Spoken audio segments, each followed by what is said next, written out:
Today we are going to discuss humerus bone, and humerus is a long bone, and it is the longest bone of the upper limb.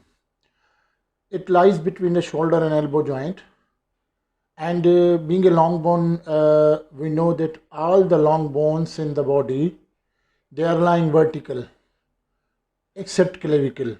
Clavicle is the exception; it is lying horizontal. All the long bones, they are lying vertical. So whenever we describe any long bone, we see that it has two ends and shaft. So except clavicle, the two ends for each long bone is the upper and lower end, two ends and a shaft. So this humerus also has a upper end, and you can see here this is the upper end and this is the lower end and a shaft. So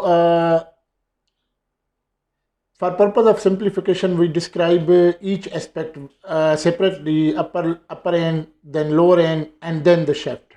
So looking at the upper end, we have six important structures. Look at this. This is a rounded. You can see this rounded portion. This rounded portion. This is called as the head of the humerus. Okay, this is called as the head of the humerus, which articulates with glenoid fossa. This is first structure. Then we have another. You can see that we have two impressions here. One this and another is this one.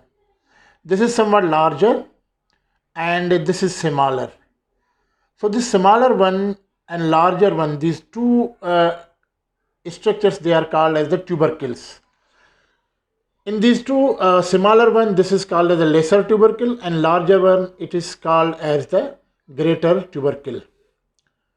So first one is the head, then two tubercles, three. Still three structures are remaining. One structure is lying between two tubercles, a depression, a shallow depression. This is a groove or sulcus, whatever you say. This is lying between two tubercles, so it is called as intertubercular. Intertubercular means between two tubercles. Intertubercular sulcus or intertubercular groove, whatever you say, both names can be assigned to this. Okay, so this is intertubercular groove. This is fourth structure. Then we see that there are some sort of constrictions, lines for constrictions are present here. Whenever we said, even in the body, that if we have a head, obviously below the head we have a constriction that is called the neck. So this is the head, this one is the head, and below that you can see this line. You can see this line. This is called as the neck. One thing, one constriction is that. Another constriction you can see, this one. This is also constriction. So this is also called as a neck. Now both neck, how we can differentiate them? This line, this line which is separating head from rest of the bone. This is called as anatomical neck. This is anatomical neck. Okay, and this constriction which separates upper end from rest of the bone, this is surgical neck. Why they are called, I will explain it. Okay, so this is anatomical neck separating head from rest of the bone, and surgical neck separating upper end from rest of the bone.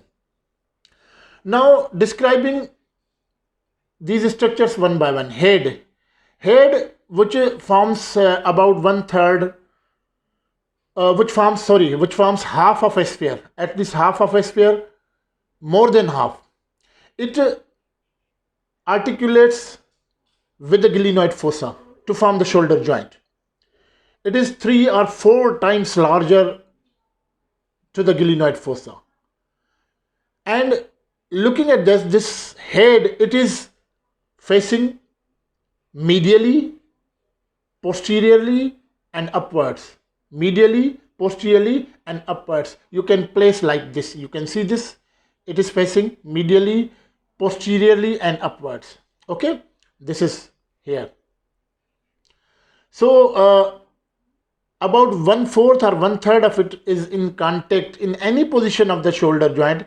It's 1/3 or 1/4 portion is in contact. Most books say that it is 1/3 portion. It is in contact with the glenoid fossa.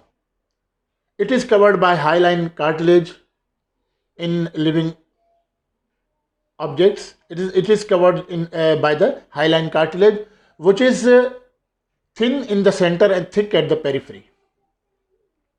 Then we have two tubercles here. You can see here two enlargements. This one is the greater tubercle. This one is the lesser tubercle, shorter one.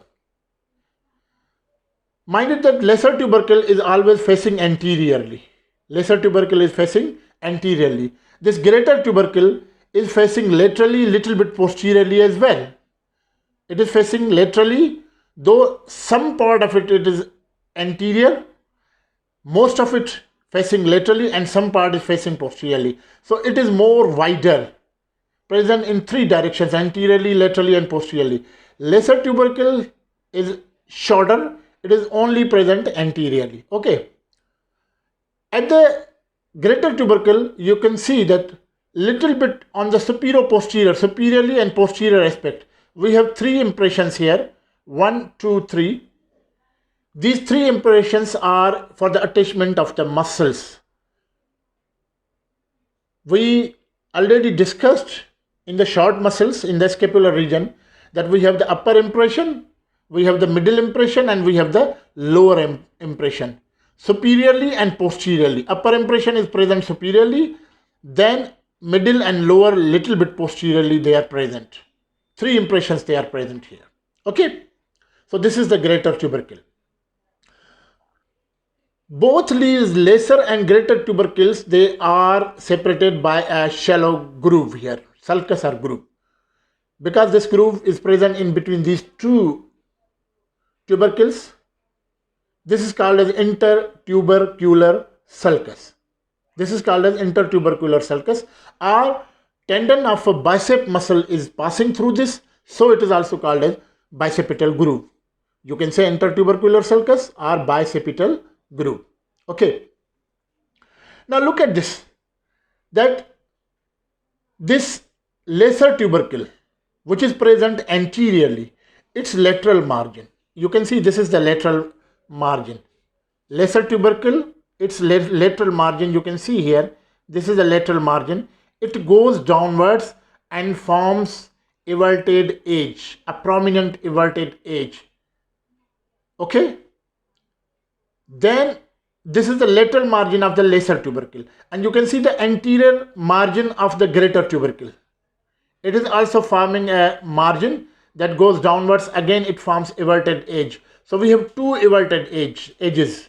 These two everted edges, actually, they are, because of these, we have a shallow groove here. This is bicipital groove.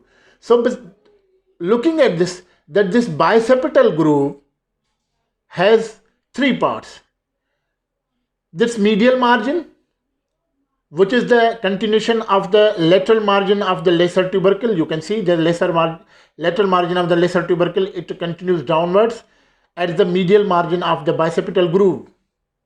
Okay. And the lateral margin of the bicipital groove is actually the continuation of the anterior margin of the greater tubercle. You can see this greater tubercle, its anterior margin, it continues downward and forms the lateral margin of the bicipital groove. So bicipital groove has two margins, lateral margin, which is the continuation of the greater tubercle, medial margin, which is the continuation of the lesser tubercle. And in between these two margins, we have this depression, this floor. This is the floor of the bicipital groove. So we have three parts of the bicipital groove. The medial margin are, especially it is said, medial lip of the bicipital groove. The lateral margin, or it is called as the lateral lip of the bicipital groove. In between these two, we have the floor of the bicipital groove. Okay. So bicipital groove having three parts: medial lip, lateral lip and floor. Okay. Attachments we will discuss in where inshallah I will see that next video or whatever. So see that we have the medial lip, lateral lip and floor of the bicipital groove. Okay. Then you see that this constriction, we have seen that this constriction which separates head from rest of the bone, this constriction. This is called as a neck, this is anatomical neck. And another we have constriction which separates upper end from rest of the bone. This is called as the surgical neck. So one that separates head from rest of the bone, it is anatomical neck, and this constriction separating upper end from rest of the bone, this is surgical neck. Why? Because this neck which separates head from rest of the bone, it is structurally important. Structurally important means it is anatomically important, because that on this neck we have the attachment of the capsule of the shoulder joint. Capsule. So capsule of the shoulder joint is attached here, means it is structurally important. So because of that, it is structurally important. It is called as the anatomical neck of the humerus. Anatomical neck which separates head from rest of the bone. And this constriction, because that most of the fractures, especially in old age, occur here on this constriction. So these fractures, they can be treated by surgical procedures. Means that this constriction is clinically important. It is surgically important. So this is called a surgical neck of the humerus. So we have two necks here. On this neck separating head from rest of the bone, it is structurally important. We have the attachment of the capsule of the shoulder joint. So this is called as the anatomical neck. And this constriction which separates upper end from rest of the bone, and it is surgically important. So it is called as the surgical neck, because most of the fractures, especially in the old age, they occur here, and these fractures, they are treated by surgical procedures. So this is called as surgical neck of the humerus. So we have 6 features at the upper end: head, greater tubercle, lesser tubercle, intertubercular sulcus or bicipital groove having 3 parts: lateral lip, medial lip and floor, and anatomical neck and surgical neck. Okay. Now look at the lower end. Lower end having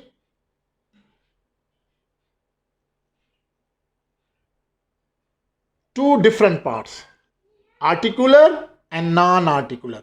Non-articular parts are projected on both sides. Looking at the lower end, it is somewhat flat. It is compressed, it is somewhat flat. You can see upper end is rounded. Look at this, upper end is rounded. And lower end is flat. It is somewhat compressed. You can see here, it is somewhat compressed. It has 2 parts, somewhat projected on the sides. These are called as the epicondyles, and these are non-articular parts. And the articular parts, you can see this, these are the articular. This is articular, this whole is the articular. Between my these two thumb and index finger, you can see this is articular, and these where I put thumb and index finger, these both are non-articular projected side parts, are the non-articular parts. The non-articular parts are called as the epicondyles. And these articular parts, you see that this one is rounded, and you can see this one. This whole is one part. It has 2 portions. This edge and this edge. In between these 2 edges we have a groove. This one separate articular part, this is separate articular part, and these are the non-articular parts, projected non-articular parts. They are called as the epicondyles. Okay. And these articular parts, now epicondyles, now look at the epicondyles. See the difference. One epicondyle is more projected. You can see this one is more projected than this epicondyle. This is not more prominent than this one. Whatever the prominent epicondyle projected, it is the medial epicondyle, and which is not more prominent, it is the lateral epicondyle. You can see here. Okay. So we have two epicondyles, medial, which is more prominent than the lateral epicondyle we have here. Articular parts, you can see that this one. Now you can easily understand this projected part is medial epicondyle. So whatever the articular part is the medial part, and whatever on this side where we have a less prominent non-articular lateral epicondyle, this is the lateral articular part. You can see this is the lateral articular part. This lateral articular part and this is medial articular part, and now you can easily understand that these both articular parts means they are forming the joint. They are forming the joint where? Here we have the elbow joint. So elbow joint is formed between humerus and the forearm bones. And forearm bones, you know, we have two forearm bones. Laterally we have radius, medially we have ulna. So this lateral articular part, rounded, you can see here, from here, you can see here, this lateral articular part. This one articulates with the lateral bone, lateral forearm bone. That is the radius. So the part of the radius which articulates with this is the head of the radius. And for the head of the radius in anatomy, the word capitis, caput, they are used. Caput or capitis word, whenever it comes, you just understand that it is the head. So this articular portion, because it articulates with the head of the radius, it is called as capitulum. The caput or capitulum or caput, whatever, wherever this word comes, capitulum, caput, capitus, you just say it is related to head. So this is capitulum. It articulates with the head of the radius. And this one, because it actually forms its medial, this one, this portion, articular portion, which is medial articular portion, because it is related to this more prominent non-articular medial epicondyle. So this is medial articular portion. It is more projected, forming pulley shaped. It has two portions, medial and lateral portions. This is the medial part of this articular portion. This is the lateral part of this articular portion. And in between these two, medial and lateral, we have a groove here. Okay. So this hole is called as, because it is forming actually the pulley shaped structure. Pulley shaped structure always is called as trochlea. Trochlea means pulley. So this is called as a trochlea. This is trochlea. These two portions of the trochlea, medial flange of the trochlea and lateral flange of the trochlea, are just simply say medial part of the trochlea and lateral part of the trochlea. So we have two articular portions on the medial. Medial articular portion is divided into two, medial flange and lateral flange. And in between these two flanges, we have this groove. And we have lateral articular portion, capitulum, which articulates with the head of the radius. And this medial flange articulates, obviously, this medial part, trochlea, obviously it articulates with the ulna. And ulna, we have a notch, we have a depression, that is notch, and that notch articulates with this, and this is called as trochlea. So that notch is called as trochlear notch of the ulna. So here we have the elbow joint formation by capitulum and trochlea. Now looking at this, another very important, that above these two we have these fossa, depressions, one above the capitulum, one above the trochlea. These fossa, two fossa, these are called as the, above the capitulum, because it lodges head of the radius, it is called as radial fossa. Above the trochlea, this fossa lodges a process of the ulna. That process is called as coronoid process. So the fossa is called as coronoid fossa. So we have two fossa, above capitulum, radial fossa, above trochlea, coronoid fossa. Okay. On the anterior aspects, two fossa. On the posterior aspect, we have another deep fossa. This fossa lodges a process of the ulna in extension. When the elbow is extended, the process of the ulna, it fits into this fossa. That process is called as olecranon process. So the fossa is called as olecranon fossa. This is olecranon fossa. Posteriorly, only one fossa is present, olecranon fossa, which lodges olecranon process of the ulna in full extension of the elbow joint. Anteriorly, we have two fossa. Above the capitulum, we have the radial fossa. Above the capitulum, we have the radial fossa. And above the trochlea, we have the coronate fossa. These two fossa, they lodges these two forearm bones during flexion of the elbow joint. So this is the lower end. So we have described the upper end and the lower end. Now we have the shaft. Shaft of the humerus has three borders and three surfaces. Three borders and three surfaces. From where they start from above, you see here that anterior margin of the greater tubercle, which forms the lateral lip of the bicipital groove, we already discussed, that goes downwards to form a border. You can see here, anterior margin of the greater tubercle, it forms the lateral lip of the bicipital groove. It goes downwards to form the prominent margin. You can see here from side, prominent margin, which goes downwards and ends up between these two fossa, radial and coronate fossa. This margin, because it is more prominent anteriorly, it is present anteriorly, so it is called as the anterior border of the shaft of the humerus. This is anterior border 1. Another border starts, this border starts from the greater tubercle. Another border starts from the lesser tubercle. Lateral margin of the lesser tubercle goes downwards to form the medial lip of the bicipital groove. You can see here, this is the lateral margin of the lesser tubercle forming the medial lip of the bicipital groove. It goes downwards to form a prominent border.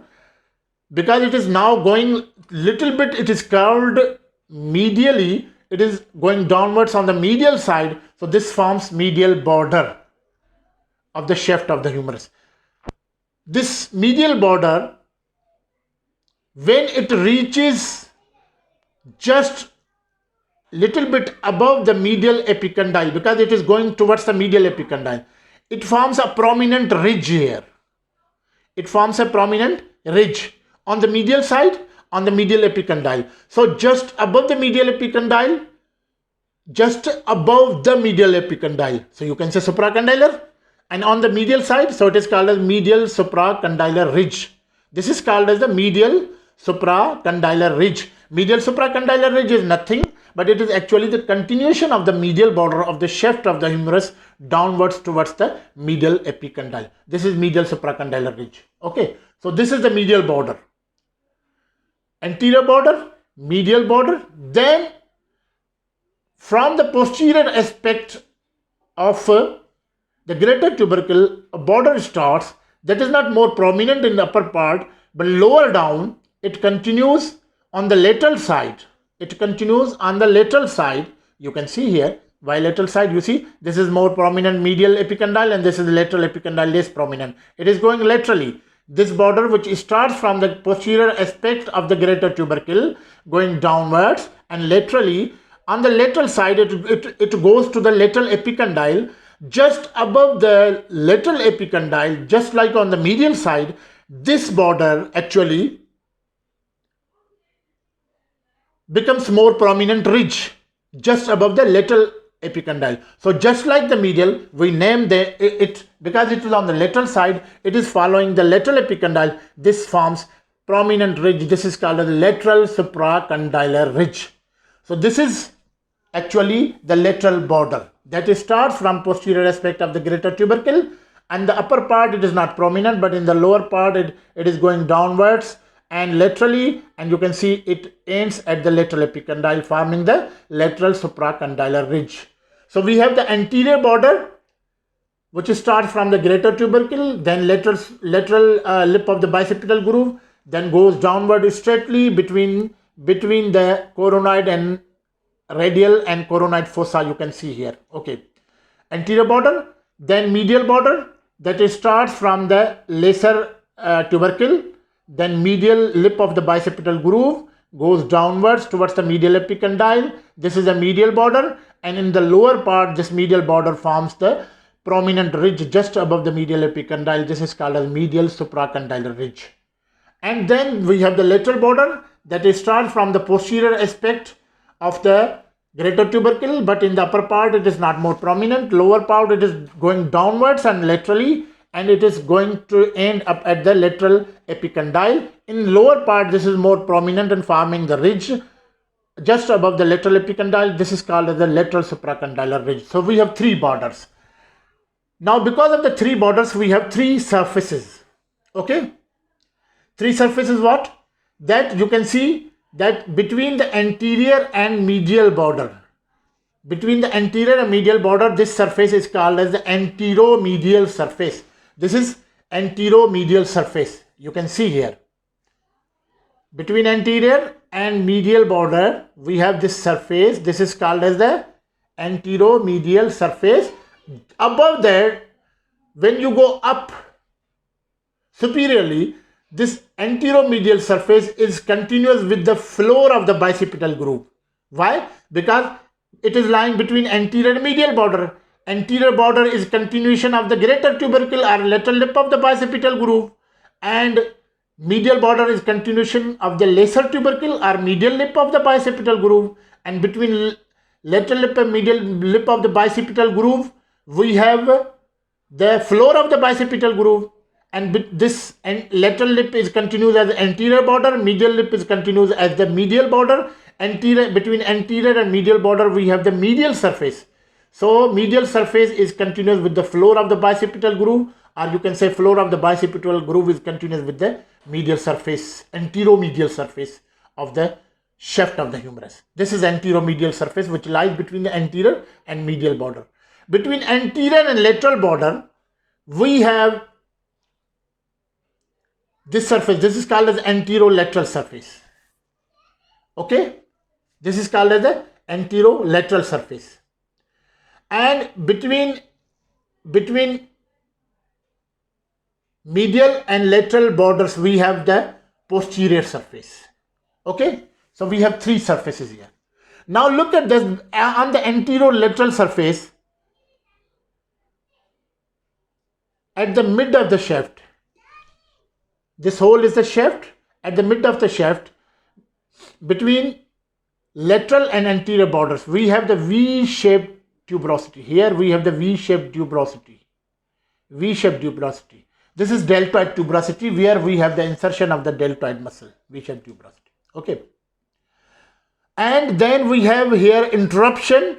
We have a groove which is not prominent in this bone, but we have a groove here, because that through this groove we have the radial nerve, the largest branch of the brachial plexus that passes through this groove. It is called as a radial groove. This radial groove lying inferior to the V-shaped tuberosity, deltoid tuberosity. So we have the deltoid tuberosity on the lateral surface. Behind the deltoid tuberosity, we have the radial groove here. Okay. On the medial surface, at the mid of the shaft, we have a rough impression here, just opposite the deltoid tuberosity, because deltoid tuberosity is on the lateral side, just opposite the deltoid tuberosity. We have on the medial side, we have impression here for the attachment of the coracobrachialis muscle. We will see, inshallah, again we will discuss. Okay, so we have the deltoid tuberosity, we have the here the rough impression on the medial side, and on the medial surface we have at the mid of the shaft we have a nutrient foramen, which is not shown here, but there is a nutrient foramen of the humerus lying on the medial surface in the mid of the shaft. Okay, so and looking at the posterior surface, we have seen the lateral surface, which have the prominent V-shaped tuberosity, deltoid tuberosity. Behind the deltoid tuberosity, we have the radial groove. On the medial surface, we have one is the rough impression for the attachment for the insertion of the coracobrachialis muscle, and we have a nutrient foramen on the medial surface. On the posterior surface, which is lying between the medial and the lateral borders, posterior surface. We have a groove in the middle here, radial groove, same radial groove which comes to life from on the medial side. It is above and now going downwards and laterally to be continued anteriorly. This is the radial groove which is present here on the posterior aspect. Just above the radial groove, we have here a ridge which is not shown actually here. We have an oblique ridge, and just below the radial groove, this hole actually, this hole is the posterior surface, whether it is above the radial groove or below the radial groove. This posterior surface which lies between the medial border and the lateral border, posterior surface, it is marked by the radial groove. Just above the radial groove on posterior surface we have a ridge, and below that we have this smooth surface here. So this is all about the humerus, that long bone having upper and lower end, and the shaft. We have described each and everything on the. Now this humerus is present on both sides. It is bilaterally present. So you have to identify whether it belongs to right or left side. So just look at this, that I told you whenever we are going for the side determination, you have to look for three differences: upper and lower difference, anterior and posterior difference, medial and lateral difference. So looking first of all at the upper and lower difference, that this bone, because it is vertical having two ends, upper and lower end, the end which is rounded end, you can see both ends. This is the rounded end we have seen where we have a head. It is upper end. This is upper end. Obviously this flat end, compressed end, it is the lower end. Then looking at the median and lateral difference, at the upper end, the rounded, this head, it faces medially, posteriorly and upward. It has to face medially, so put it on the medial side. And at the lower end, this prominent epicondyle is the medial epicondyle. Okay. Then anterior and posterior difference. You see that at the upper end, lesser tubercle is present anteriorly. Wherever the lesser tubercle, it is anterior. At the lower end, we have three fossa. The single fossa is lying posteriorly, olecranon fossa. Two fossa, coronoid and radial fossa, they are lying anteriorly. So this is the anterior posterior difference. So looking at this, that rounded end, upper end, and this flat end, lower end, this head facing medially, medial epicondyle, prominent epicondyle, and two fossa anteriorly. So this is the bone of the right side. This is the bone of the right side. You can see here. Okay. I put towards yourself. You see, this is the posterior surface. When you assume that this is your bone, this is the posterior surface. Okay, this one is the anterior, posterior anterior difference, and this is upper end, rounded. This is lower end. This is posterior, so posterior anterior difference, and medial lateral difference. The head is facing medially, medial epicondyle prominent. So this is the bone of right side. You assume that this is your bone. You are looking yourself. This bone is towards you. Then you see this is posterior. This is upper, this is lower, this is posterior, and this is the medial side. So this is the right bone. If you put on the left side, you see upper, lower, okay, medial, lateral, okay, but anterior, posterior, that lesser tubercle, it is, if it is towards you, this comes posterior. Assume that it is towards you, and these two fossa are posterior. So you put like this, then it is on the right side. This is the bone of the right side. Okay. So this is all about the humerus. Next, I'll discuss attachments on the scapula and the humerus in next video. Okay. For today's lecture, I am very much thankful to you. So kindly like and subscribe my channel. Thank you very much.